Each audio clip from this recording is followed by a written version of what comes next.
Gmod, also known as Garry's Mod, is a sandbox game that almost everyone has heard of. The game has no rules, no purpose, and no victory. In return, Garry's Mod allows players to do almost everything they can think of. Its only limit is your imagination. Garry's Mod has been a huge hit since its first days of release and has been in the top 10 most played games on Steam for many years. So what is so special about this game that makes gamers so fascinated? And how did it turn a programmer from someone who had to live at home with his parents into a millionaire? In today's video, we will answer those questions with you through the development history of Garry's Mod.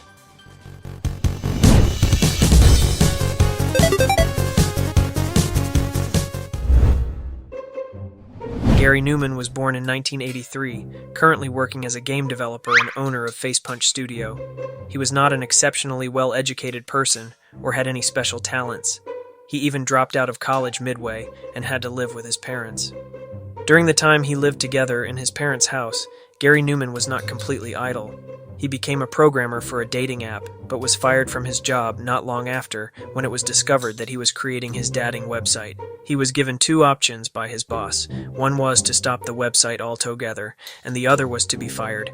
Garry was upset, so he chose both options, quit his job and delay his dating website indefinitely. This turning point pushed Garry into game programming instead of working, because he thought that selling games would be the key to helping him escape the situation of working for others.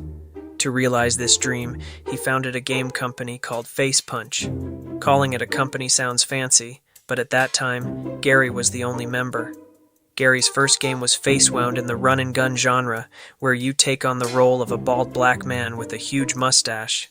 The main character will be equipped with a pistol to take down all zombies in the city.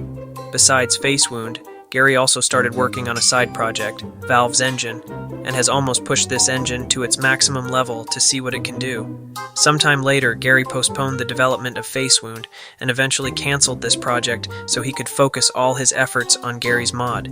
If you think that the guy is passionate about it because he saw the money-making potential of Garry's Mod, then you are wrong. From the beginning, Garry Newman had no intention of commercializing this game because he thought no one would be crazy to buy a game created on a free engine system. But the unexpected happened. In 2004, Garry posted Garry's Mod online. The first version of this game is quite simple. It features characters and weapons from Valve's titles, mainly Half-Life. You can have as many items or people as you want and do whatever you want, that's all. However, it was noticed by many people and became an online sensation. Some people think that this game is boring and just a cheap copy of JB Mod, another Half-Life mod that Newman was inspired to create Garry's Mod. But the rest seem quite interested in this new product and hope Garry can update more. The appearance of JB Mod also made Garry more motivated. He shared, "JB Mod has always been a threat to me. They always have updates and claim that it will crush Garry's Mod. This makes me work hard to program, ensuring that my game will be better than theirs. A little competition never hurts anyone, right?" With support from everyone and competition with JB Mod, Garry Newman seems to be motivated to perfect his brainchild. He received a lot of help from the community, including the creators of Half-Life. This event was later recounted by Gmod's father as follows. "Suddenly people contacted me a lot. I've been playing Half-Life my whole life, but I never dreamed that these people would email me to ask for help, especially when Gmod is like a crack version of Half-Life. People from Valve offered Garry a contract to bring the game to the Steam platform, but he refused because he thought no one would buy it. It wasn't until Valve invited him a second time that he accepted, on the condition that he keep the game cheap, only about $10, because if the price of the game is higher, it probably won't last long. In November 2006, Garry's Mod was officially posted on the Steam platform and sold nearly 6,000 times on the first day of launch. A number that is not too impressive, but enough for Facepunch to believe that Garry's Mod has potential for development. In the following years, after joining Steam, Newman's work remained almost unchanged. The only difference was that what he had previously done for free was now paid. As mentioned, the original purpose of creating Garry's Mod was just for Garry to satisfy his interests, so he had no direction on how to develop the game, experience in game programming, or how to develop it. To maintain the game server is very little if not zero, making Gmod development quite difficult. In the first versions, this game did not even have source control software. This is a software that helps developers store game data and helps them compare different versions to find areas for improvement. The lack of this software means Garry's Mod will have to go back to the starting line if there are irreparable problems during development. Luckily, this did not happen. As for developing content for the game, Garry has a pretty smart idea. Taking advantage of the nature of the sandbox game series, where players are allowed to create whatever they want, Garry organized a contest for the community to encourage players to participate in creating new game modes for the game. This game also determines the future direction of Gmod. In 2009, Garry organized the Frata contest with extremely attractive prizes. The first prize winner will win 5,000. Second and third place will receive 3,000. Two consolation prizes will be 1,000. This competition has been responded to by a large number of players in the community, and many quality game modes have been created since then, including Prop Hunt, a hide-and-seek game, golf combined with missiles, and Dr. Fight, where you can participate in airstrikes to steal the enemy's fuel. And especially, the most notable is the #1 position, Trouble in Terrorist Town. First appearing in 2009 and officially included in the game in 2010, Trouble in Terrorist Town was created by user Bad King Origin. This mode will divide players into 3 factions, including terrorists, detectives, and civilians, quite similar to the werewolves of Miller's Hollow. In this mode, terrorists act as traitors whose mission is to kill all remaining people. Meanwhile, detectives have tools to trace and recreate the scene. As for civilians, they don't have any special abilities and have to rely on judgment and a little luck to detect traitors. The game will end when the traitors destroy all civilians and detectives, or when all terrorists are eliminated. Trouble in Terrorist Town, from its first days of release, became the mode with the most players until the end of Gmod's heyday around 2017. This mode later became a source of inspiration for many other typical names. Among them is Among Us, a famous game that has emerged as a fever during the period of social distancing when facing the COVID-19 pandemic. The next famous mode of the game is Prop Hunt. The original version of this mode comes from Counter-Strike and was brought into Gmod by Andrew Theus. This is probably the most entertaining game mode in the Freta contest. Players will be divided into 2 factions, including Prop and Hunter. At the beginning of the game, the Prop side will be turned into random objects on the map and must find a place to hide and choose a suitable location to immerse themselves in the environment in the most natural way.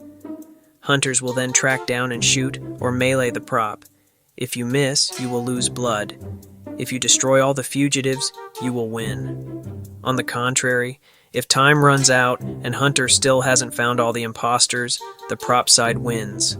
Although not the first game to have this mode, Gmod has made a great contribution to making the hide-and-seek genre more widely known, paving the way for the appearance of Prop Hunt mode in games like Call of Duty, Fortnite, and countless other games. In addition to the names mentioned above, the Gmod community is increasingly expanding with diverse game modes. The most prominent is the Gmod Tower, created by 4 people, Mactagai, Mr. Sunabuzu, Nikon, and Azuisleet. Appearing in late 2006, Gmod Tower is a map that allows from 4 to 90 people to participate at the same time. It used to be a place that allowed people to socialize, shop, build houses, play different mini-games, and do almost any activity they wanted. It can be said that this is no different from the metaverse that Mark Zuckerberg always dreamed of. This was also the most played mode and reached 2 million visits after just a few hours of launch. Unfortunately, by 2016, this mod was cancelled. Although it was later reopened, the hype was gone. Gmod Tower's servers are often empty. The developers then decided not to depend on Gmod anymore and turned it into a standalone game called Tower Unite, with gameplay almost identical to its predecessor, but now optimized and added some unique features to better suit their game. Another indispensable specialty of Garry's Mod is Horror Map. Here you can play alone or with friends to Horrorlands or a house, a city, where there will be monsters or jump scares that will make your heart pound. The gameplay of this mode usually means you will have to follow the game's instructions, including solving puzzles to pass the level. Sometimes some situations require good coordination from teammates. However, not all instructions are reliable. There are instructions installed by the modder just for players to encounter jump scares or traps that they have set up. This creates funny situations, giving players horrifying but equally entertaining moments. If you feel that horror games are too scary and just want purely entertaining adventure game modes, Gmod also has them. Those are adventure maps, where the variety of journeys is almost endless for you to choose from. Players can take on the role of a gang of bank robbers, heroes rescuing a princess, or play the role of prisoners escaping from a high-security prison, and many other adventures are on the way waiting for you to discover.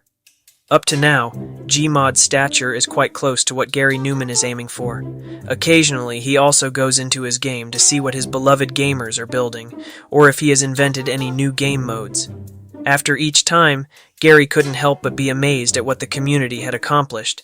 Human creativity is limitless, and it cannot be stopped.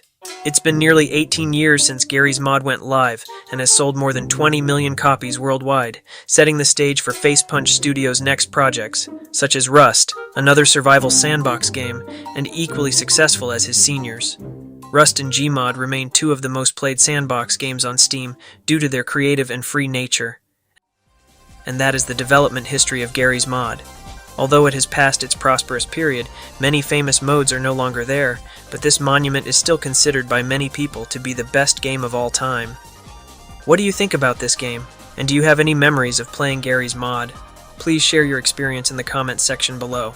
Goodbye, and see you again.